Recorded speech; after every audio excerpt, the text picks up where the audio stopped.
Nous devons ensemble avoir conscience que nul autre que nous-mêmes ne viendra sauver notre nation et que cela exige de chacun de nous une mobilisation tous azimuts. Peuple congolais, il est temps de nous lever, de nous serrer les coudes et d'agir pour défendre notre patrie, notre intégrité territoriale et l'intangibilité de nos frontières. La République démocratique du Congo est victime d'une nouvelle agression rwandaise et des actes criminels et terroristes du M23. Ils ont juré de compromettre l'élan de notre progrès, nous diviser et perpétuer le pillage de nos ressources naturelles. Le sang a trop coulé, de vies sont fauchées, notre faune, patrimoine mondial, est détruite. La situation humanitaire est alarmante. Nous avons un devoir sacré de résistance patriotique et populaire. Pour cette cause nationale, mobilisons-nous.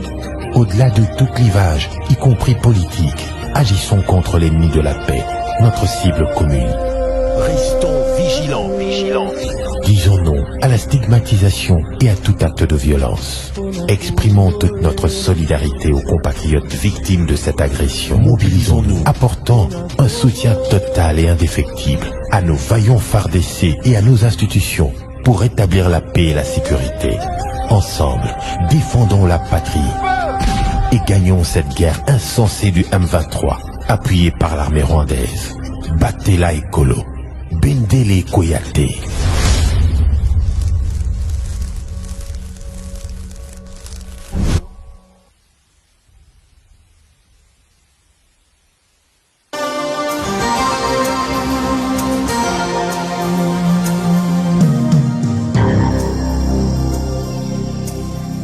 Le grand rendez-vous de l'actualité sur Radio Ditunga, c'est tous les jours à 6h30, 12h30, 18h30, 22h juste.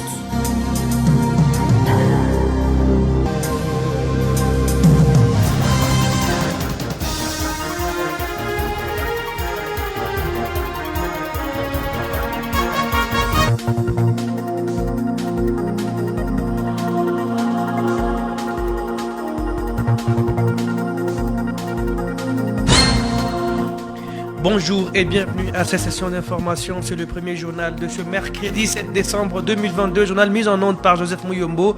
À la présentation, Michel Tchala. Voici les titres.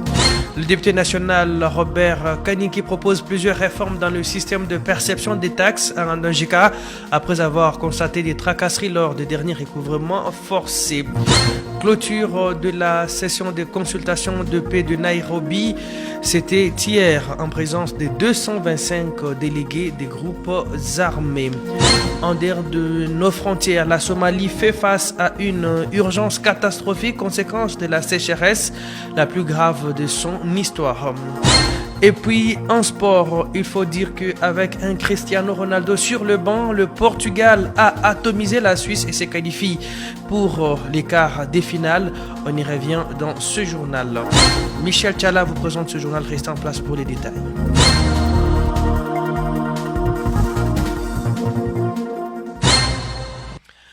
Merci de nous faire confiance. On disait en titre, le député national Robert Kaniki Mesu Tchakatomba s'est prononcé sur les récents recouvrements forcés de Ngandonjika. Le lieu de Ngandonjika s'est dit préoccupé par cette situation qui s'est transformée en tracasserie policière. Il l'a fait savoir à travers une lettre ouverte adressée au gouverneur de Lomami. On revient dans cet élément sur les grandes lignes de cette lettre. Dans ce message de 3 pages, le député national Robert Kaniki dénonce avec la dernière énergie les recouvrements forcés qui ne se font qu'à Ngandonjika. Pour lui, il est inadmissible que Ngandonjika soit considéré comme une vache à lait dans une période où les services d'assiette sont censés décréter la courtoisie afin de permettre aux contribuables de mieux organiser les festivités de fin d'année. Robert Kaniki Tchakatomba condamne aussi les tracasseries policières qui ont accompagné ces recouvrements forcés de la DGRLO puis de la SONAS. Le de Ngandonjika déplore aussi le fait que la DGRLO fixe des prix forfaitaires pour certaines taxes, contraires à ceux proposés par les services taxateurs, et que les agents percepteurs exigent que l'argent des taxes leur soit remis à main propre. L'élu de Ngondonjika conclut son message par des différentes recommandations. Outre l'arrêt des campagnes de recouvrement forcé en Ngondonjika en période de fin d'année, l'élu de Ngondonjika exige notamment la revue de la nomenclature des taxes devant être aperçues dans le contexte des activités de Ngondonjika organisées après les fêtes de campagne de sensibilisation préparant les contribuables à la culture fiscale et privilégier exclusivement le paiement de taxes par la voie de la CADECO. L'intégralité de son message est à retrouver à la fin de notre édition de ce mercredi à 12h30. Autre chose dans l'actualité, la double cérémonie des clôtures de l'année académique et des collations des grades à l'ISP Ngondonjika est reportée au vendredi 23 décembre prochain. L'annonce est faite ce mardi 6 décembre par le directeur général de cette institution d'enseignement supérieur. Abbé Raphaël Dila motive ce report par le souci de faire la délibération en toute tranquillité avant de passer à cette cérémonie. Il est vrai que c'était prévu pour le 10, mais il y a certains imprévus qui sont arrivés dans notre gestion quotidienne de l'institution et nous tenons à faire des choses proprement. La plupart du temps, quand on est sous la pression de la hâte, il arrive qu'on se trompe et qu'on soit obligé de corriger certaines erreurs par après. C'est ainsi que nous avons décidé, nous prenons le temps de faire des choses proprement, correctement, selon les normes, de telle sorte que quand on arrive au jour J, et tout le monde est à sa place et content. Premièrement, mon message s'adresse aux finalistes eux-mêmes, ensuite à tous les étudiants de l'ISP Ngondonjika et à toute la population, que la double cérémonie de collation des grades et clôture de l'année académique 2021-2022 interviendra vendredi 23 décembre 2022 dans la salle polyvalente Monseigneur Tarsis Chibaou. Et nous commencerons comme d'habitude à 9h. Ce sera déjà, le programme sera affiché en temps opportun. Monsieur l'abbé Raphaël Dila, directeur général de l'ISP Ngondonjika. Rappelons que cette cérémonie était initialement prévue le samedi 10 décembre. L'ISP Ngondonjika qui vient de lancer ses inscriptions et se déroule au bâtiment administratif de cette institution. Le communiqué est parvenu à Radio Ditonga. C'était hier. C'est ainsi que les anciens et nouveaux diplômés sont invités à passer au bureau administratif et s'inscrire dans les différentes filières qu'organise cette institution d'enseignement supérieur. L'université officielle de Mbuji-Mayi IEM annonce le début des inscriptions pour l'année académique 2022-2023. Selon le communiqué signé par son secrétaire général académique, cet enregistrement des candidats d'inscription débute ce mercredi 7 décembre au rez-de-chaussée du bâtiment Kabochar. Le professeur Germain Lubanzangoma ajoute que la date d'organisation des concours d'admission pour ceux qui n'auront pas rempli les critères sera fixée ultérieurement. L'UEM organise 12 filières d'études, parmi lesquelles le droit, la médecine, la pharmacie, les sciences agronomiques et économiques. Le professeur Germain Lubanza demande aux parents d'encourager leurs enfants à s'inscrire à l'UEM pour une formation de qualité assurée par un personnel qualifié.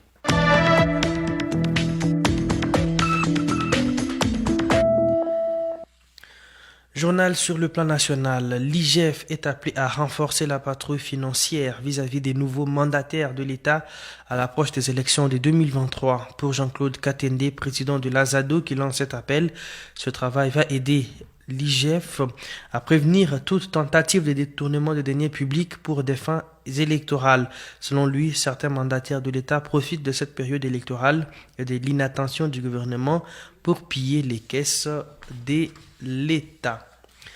La troisième session de consultation de paix de Nairobi s'est clôturée à la mi-journée de ce mardi 6 septembre.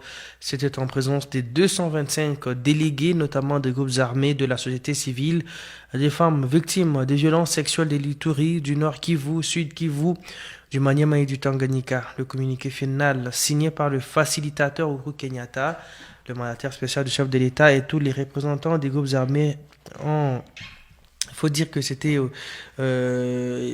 au total 10 principales décisions et résolutions, dont l'acceptation du programme de désarmement, de mobilisation, relèvement communautaire et réinsertion de DRCS, tout en désavouant de manière unanime son principal animateur national. Les signataires du communiqué de Nairobi 3 ont décidé de la mise en œuvre d'un groupe de travail devant examiner et traiter la question des détenus et prisonniers des groupes armés et faire rapport aux instances judiciaires spécialisées pour une solution idoine.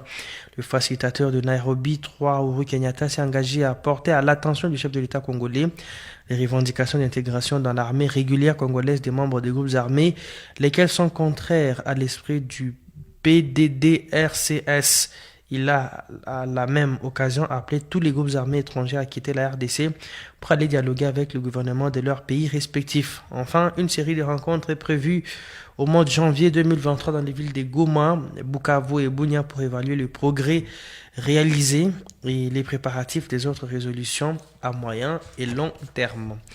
Infiltration au sein de l'armée congolaise, 10 commandants interpellés par le haut commandement des FARDC à Kinshasa. Selon Mediacongo.net, ils sont tous des commandants et chefs des services des différents régiments qui sont des présumés complices dans la prise des entités occupées par les terroristes du M23 Rwanda. Ils ordonnaient aux troupes de fuir avant même que l'ennemi ne soit proche des positions.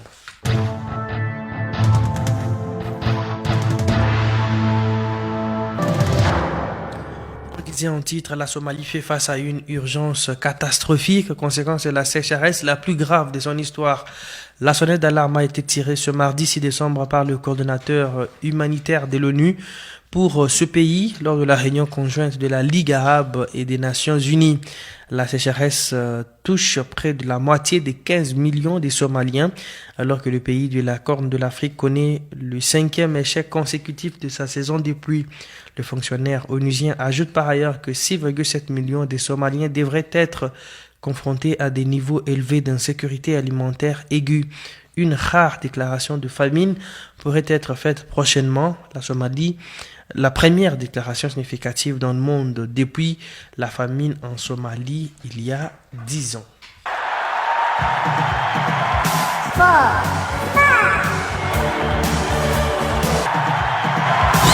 Retrouvons Willy Bakou pour le journal des sports. Willy, bonjour. Bonjour Michel. Foot amical et léopards de moins de 20 ans ont mené une belle opération le lundi dernier. Les léopards se sont imposés au stade des Martyrs de la Pentecôte en amical contre Seforbel par 2-0. Les jeunes joueurs Alain Lianza Kiolongozi à la 57e minute et Kabouit Chikomba à la 62e minute ont marqué pour les léopards de moins de 20 ans. Selon la FECOFA, le sélectionneur Michel Dinzei a tourné son équipe en montant une équipe à chaque mi-temps afin de jauger le niveau de son groupe. Une séance d'entraînement a eu lieu ce mardi matin au stade des Martyrs et les léopards de moins de 20 ans sont internés dans un hôtel à Kinshasa depuis samedi 3 décembre dernier. Coupe du monde, le Maroc doit poursuivre avec les quarts de finale. Le seul représentant de l'Afrique, le Maroc, a réalisé un exploit monumental en éliminant ce mardi 3 décembre l'Espagne. C'est par le score de 3-0 au tir début après un score vierge dans les temps réglementaires.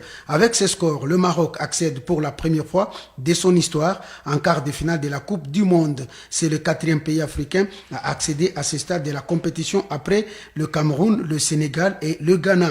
Une qualification en 8e de finale plus de 30 ans après la première en 1986. Le Maroc a presque réussi son mondial, mais les Lions de l'Atlas ne comptent pas s'arrêter en si bon chemin après avoir terminé premier d'une poule qui comprenait la Croatie et la Belgique. Et le Portugal est le dernier qualifié en quart de finale de la compétition mondiale. Avec Cristiano Ronaldo sur le banc, le Portugal a obtenu les derniers billets de qualification ce mardi 6 décembre grâce à sa large victoire contre la Suisse 6-1. Ainsi, le calendrier des quarts de finale affiche complet. Vendredi 9 décembre, 17h, Brésil-Croatie, 21h, Pays-Bas-Argentine. Et samedi 10 décembre, 17h, Maroc-Portugal, 21h, France-Angleterre. Et voilà, c'est déjà dans 2 jours les débuts des quarts de finale, l'étape décisive de cette compétition. C'est la fin de ce journal, mesdames et messieurs. Merci beaucoup à vous de nous avoir suivis. Le journal vous a été présenté par Willy Bakou et Michel Tchala. La prise des sons et mise en onde ont été assurée par Joseph Mouyombo. Retrouvez-nous tout à l'heure à 7h juste pour ce même journal en Chiluba.